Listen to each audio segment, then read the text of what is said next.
Hai teman-teman semua, kembali lagi di channel Pendapat Joseph. Hari ini saya akan melakukan review terhadap 8 episode One Piece. Saya mau mereview ini karena satu, banyak penontonnya akan selalu bertambah, akan selalu meningkat karena setiap negara maupun negara berkembang atau negara maju itu pasti mempunyai basis massa terhadap One Piece. Selalu ada orang yang nonton One Piece, sama kayak orang nonton Naruto, pasti punya basis masanya. Orang nonton One Piece ada basis masanya. Orang nonton bola Serie A itu basis masanya. Di Italia, di Indonesia ada. Orang nonton Serie A di Arab pas ada datanya mungkin ataupun pasti jumlahnya lebih kecil daripada Liga Inggris. Nah, One Piece itu adalah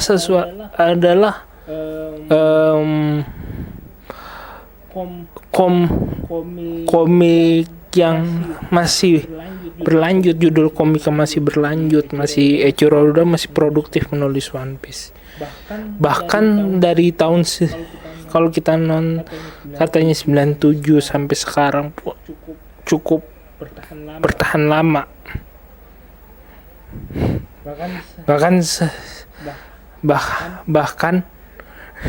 antara 99, bahkan kalau kita cermati lagi antara One Piece sama Detektif Conan pasti One Piece lebih unggul karena ceritanya cukup bertahan lama dan sedikit tidak bertele-tele dibandingin Detektif Conan. Satu yang sangat saya apresiatif, dia mencoba keluar dari jalan ceritanya yang cukup konyol di One Piece. Misalnya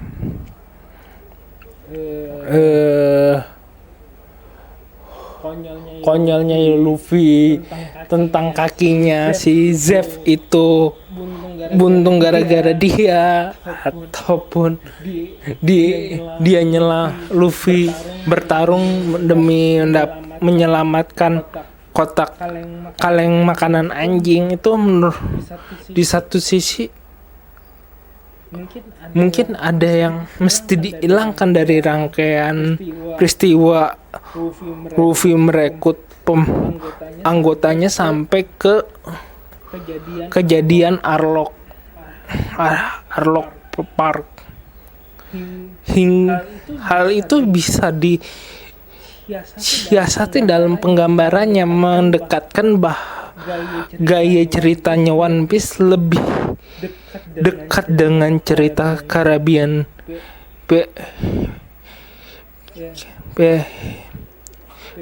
Pirate of Caribbean kalau nggak salah, yang bajak laut Johnny Depp itu, lupa saya. Nah, itu lebih dekat karena ya banyak elemennya terasa sangat dekat dengan Pirate of Caribbean itu. Misalnya simbolnya pakaian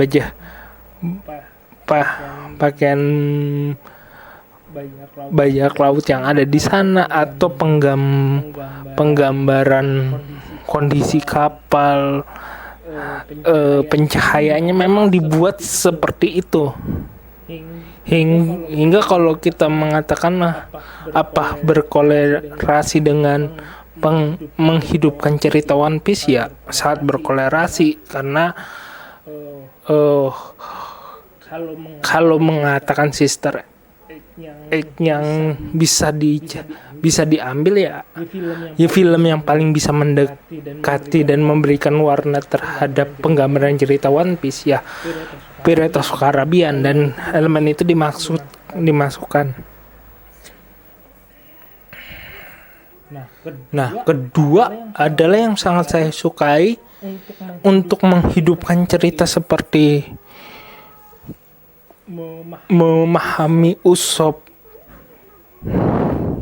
dalam gaya cerita yang baru, memahami karakternya Grab, Luffy, Zoro, Nami. Ada beberapa gaya cerita yang berubah dan cukup dirubah di film ini, di 8 episode ini. Pertama, gayanya bagaimana Grab yang awalnya tidak diperlihatkan bahwa dia memiliki hubungan keluarga dengan Luffy. Dia cuma digambarkan di arc awal adalah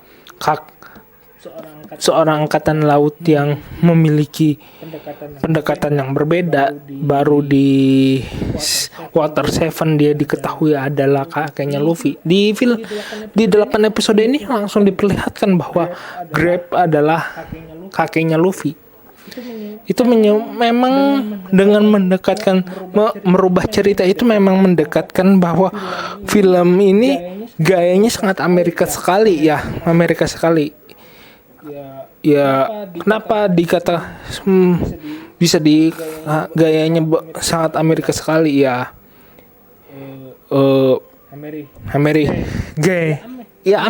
Menurutku cuma gaya Amerika itu yang bisa menampung gayanya, misalnya tentang mimpi, terus ikatan, alasan untuk mengejar mimpinya. Misalnya kan kalau kita nonton film misalnya seperti banyak film Amerika yang kayak mengejar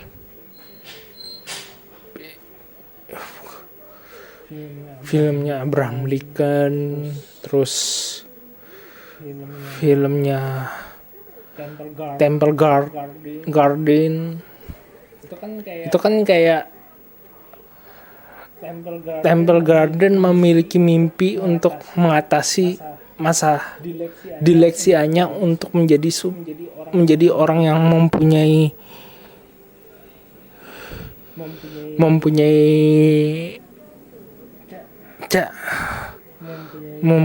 cara memiliki sesuatu untuk orang lain bisa memandang dirinya.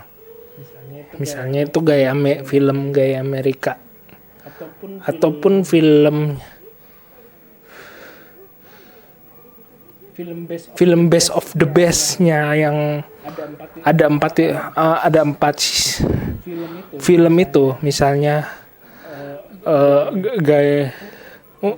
misalnya ada di best of the bestnya pertama ada tugas negara, dia harus bertarung melawan petarung Korea yang kuat. Tapi di sisi lain dia mau membalas dendam. Mimpinya adalah memenangkan pertarungan, dapat medali.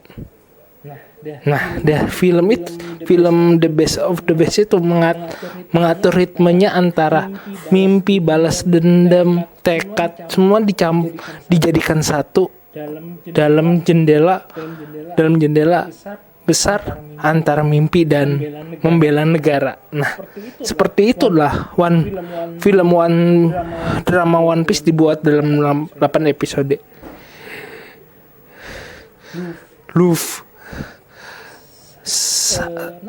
Nami digambarkan seorang yang diangkat oleh ibu yang pekerja keras, terus ingin menyelamatkan desanya,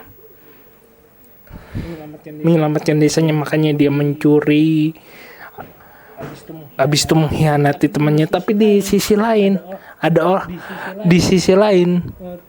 tekad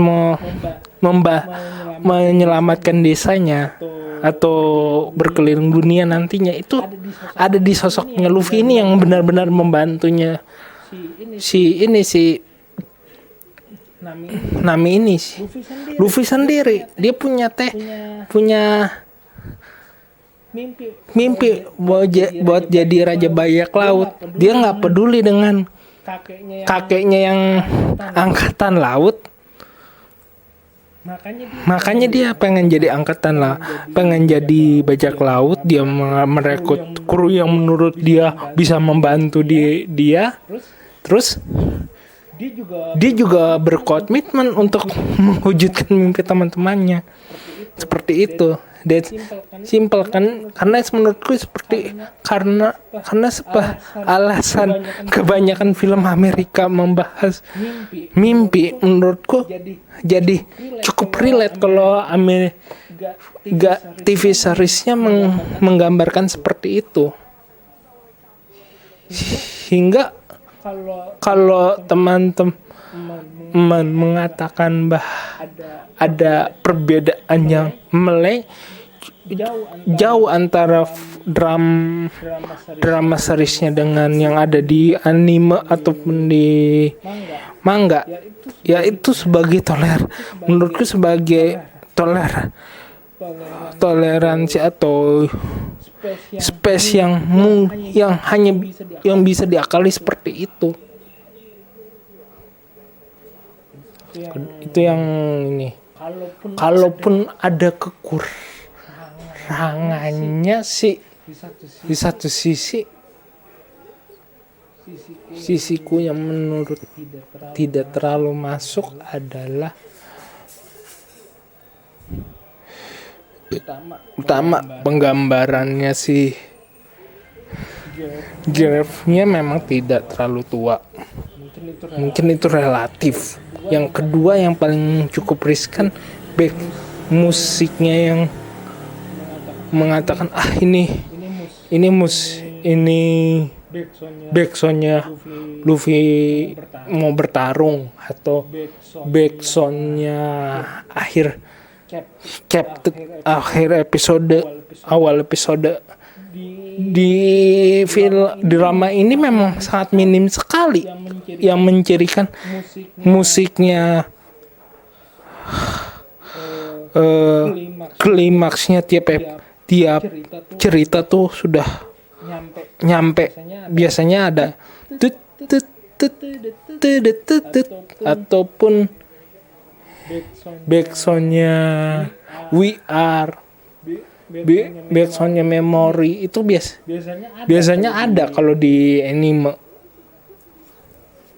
Nih, yang di sini memang sangat sedikit sekali dan sangat mendekatkan dengan bagaimana One Piece didekatkan dengan Caribbean Pirates. Ya, sekali lagi itu bagaimana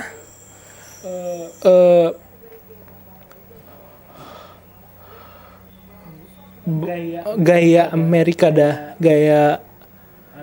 Amerika yang memvisualisasikan atau merealisasikan cerita Luffy dengan tawaran seperti itu, ketimbang mengadopsi semua gaya ceritanya yang mungkin tidak